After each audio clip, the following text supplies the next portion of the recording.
Decine di chiamate anche oggi ai vigili del fuoco a causa di una nuova ondata di maltempo in provincia di Venezia. Forte vento, pioggia, ancora alberi caduti, una quarantina gli interventi richiesti ai vigili del fuoco, soprattutto lungo la riviera del Brenta, Mira, Mirano, Dolo, Santa Maria di Sala.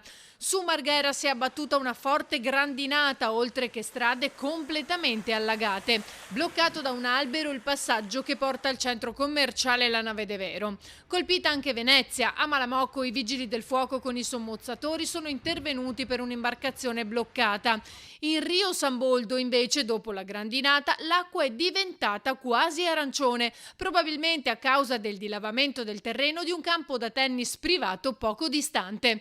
Paura anche a Punta Sabbioni, Cavallino, Treporti. La Protezione Civile sta monitorando la situazione, l'ha monitorata nei giorni scorsi e ha dato supporto ai vigili del fuoco. Adesso faremo la conta dei danni, cercheremo insomma come le procedure previste. Lunedì avremo una riunione con la Regione anche per capire insomma tutte le modalità di rimborso, visto che è stato dichiarato lo stato d'emergenza, quindi capire anche poi come muoverci.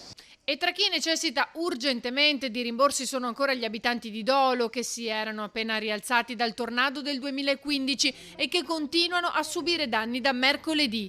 Case, auto, ma poi c'è anche chi segnala la necessità di manutenzioni come il parcheggio adiacente a Viarizzo. C'è un'altra situazione che ritengo di estrema urgenza in questa zona, che mi riferisco appunto all'area del parcheggio che come vediamo è una questione da risolvere. In questo parcheggio deve essere assolutamente asfaltato, regolamentato, perché per come l'ho vissuto ieri era veramente, come in altre situazioni, a rischio di forti lesioni, di danni ancora più gravi. Quindi anche questo parcheggio, a mio parere, come anche mi faccio portavoce anche di tutte le persone che abitano qui, è davvero urgentissimo che venga regolamentato e asfaltato.